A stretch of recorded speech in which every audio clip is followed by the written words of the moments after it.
السلام علیکم ورحمۃ اللہ۔ آج تفسیر القرآن کا چھٹا سبق، جس کا عنوان ہے تفسیر القرآن بلغت العرب۔ ہم نے پہلے پڑھا تفسیر القرآن بالقرآن، قرآن کی کسی آیت کی تفسیر قرآن کی دوسری آیت کے ساتھ کرنا۔ پھر ہم نے پڑھا تفسیر القرآن بالحدیث، کہ قرآن کی کسی آیت کی تفسیر آقا نامدار مدنی کریم صلی اللہ علیہ وسلم کی کسی حدیث مبارکہ سے کرنا۔ اس کے بعد ہم نے پڑھا تفسیر القرآن باقوال الصحابہ، کہ قرآن کی تفسیر صحابہ کرام کے اقوال کے ساتھ، اقوال میں سے کسی قول کے ساتھ کرنا۔ اس کے بعد ہم نے پڑھا تفسیر القرآن بالتابعین، کہ قرآن کی تفسیر کو تابعین کے اقوال کے ساتھ کرنا۔ آج ہم پڑھیں گے تفسیر القرآن بلغت العرب، کہ لغت عرب کا خیال کرتے ہوئے قرآن کی تفسیر کرنا۔ اس کے لیے سب سے پہلے حضرت امام محمد رحمۃ اللہ علیہ کا قول سماعت فرما لیجیے، کہ حضرت امام محمد رحمۃ اللہ علیہ فرماتے ہیں کہ لغت عرب کے ساتھ مطلق تفسیر کرنا مکروہ ہے۔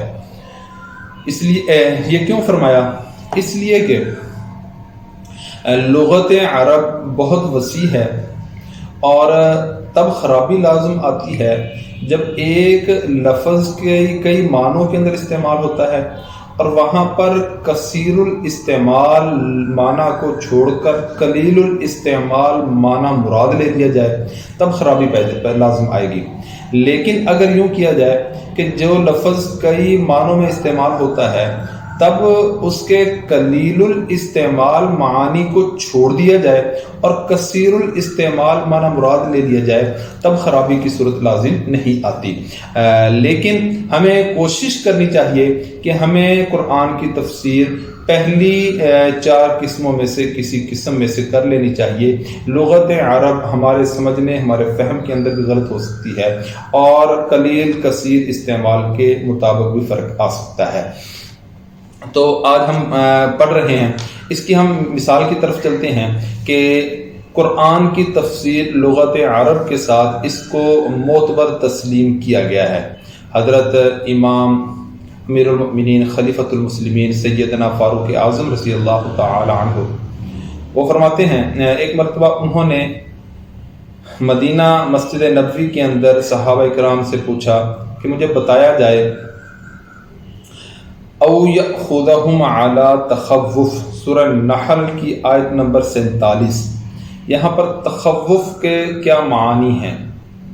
اب تخوف کے معنی مشکل بات تھی جو کوئی بتا سکتا۔ ایک بنو حذیل قبیلے کا شخص کھڑا ہوا، اس نے کہا ہمارے قبیلہ کے اندر یہ معنی کمی اور نقصان کے معنی میں استعمال ہوتا ہے۔ تو سیدنا فاروق اعظم رضی اللہ تعالی عنہ نے اس شخص سے کہا کہ مجھے اس کی مثال دو لغت عرب میں سے، کہ کہیں محاورے میں یہ استعمال ہوا ہو یا کسی شعر میں استعمال ہوا ہو۔ تو قبیلہ بنو حذیل کے اس شخص نے فوری طور پہ ایک شعر پڑھا کہ تخفف الرحل منہا تامکن کلیدہ، کہ کجاوا کی اونٹنی کوہان کے بالوں کو کم کر دیتی ہے۔ کجاوا اونٹنی کے کجاوا کی رسی جو ہے یہ کوہان کے بالوں کو کم کر دیتی ہے۔ اب تخوف کمی کے معنی کے اندر یہاں پر استعمال ہوا۔ تو سیدنا فاروق اعظم رضی اللہ تعالی عنہ نے جب یہ شعر سنا تو فرمایا کہ تم اپنے اپنے دیوان سنبھال کے رکھو، کہ قرآن کے بہت سے معانی اس میں سے بھی لیے جاتے ہیں۔ ایسے ہی حضرت امام علامہ سیوطی رحمۃ اللہ علیہ وہ لکھتے ہیں کہ ایک مرتبہ حضرت ابن عباس رضی اللہ تعالی عنہ، جو کہ مفسر قرآن کے نام سے مشہور ہیں، ان کے پاس ایک شخص آیا، اس نے آ کر سوال کیا، اور آ کر سوال کیا تھا؟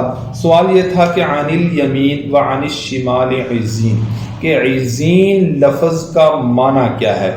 تو حضرت ابن عباس رضی اللہ تعالی عنہ نے اس کا معنی بتایا کہ عزین دوستوں کے حلقے مراد ہیں، دائیں بائیں دوستوں کے حلقے جمع ہوتے ہیں۔ تو اس شخص نے اگلا سوال یہ کیا کہ مجھے اس کی مثال آپ لغت عرب میں دیں کہ اس معنی کا عرب والوں کو بھی پتہ ہے یا صرف آپ ہی بتا رہے ہیں۔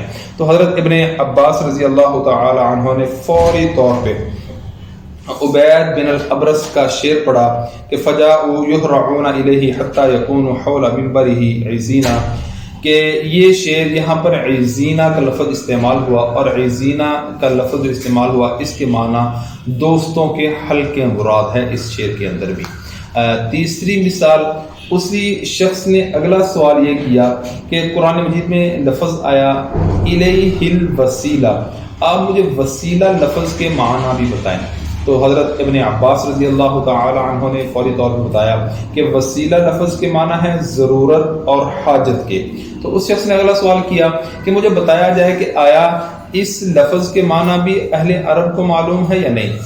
عربی کے اندر کسی محاورے کے اندر کسی شعر کے اندر یہ لفظ اس معنی میں استعمال ہوا ہے یا نہیں ہوا؟ اگر ہوا ہے تو آپ اس کی مثال دیجئے، اگر نہیں ہوا تو پھر آپ یہ معنی کہاں سے مراد لے رہے ہیں؟ حضرت ابن عباس رضی اللہ تعالی عنہ نے فوری طور پہ ان طرح کا شعر پڑھا کہ ان الرجال لهم الیک الوسیلہ، کہ یہاں پر وسیلہ کا لفظ استعمال ہوا جس کے معنی ضرورت اور حاجت کی ہیں، اور قرآن پاک کی ایک تفسیر خازن کے نام سے ہے، وہ پوری تفسیر لغت عرب سے زیادہ لی گئی ہے۔ تو یہ ہے تفسیر القرآن بلغت العرب، کہ قرآن مجید کی تفسیر لغت عرب کے ساتھ کرنا یہ پہلے بھی معتبر تسلیم کی جاتی تھی اور آج بھی معتبر تسلیم کی جاتی ہے، لیکن تب جب تفسیری اصولوں کے مخالف نہ آئے۔ اللہ رب العزت سے دعا ہے اللہ رب العزت مجھے قرآن سمجھنے اور ہم سب کو اس پر عمل کرنے کی توفیق عطا فرمائے۔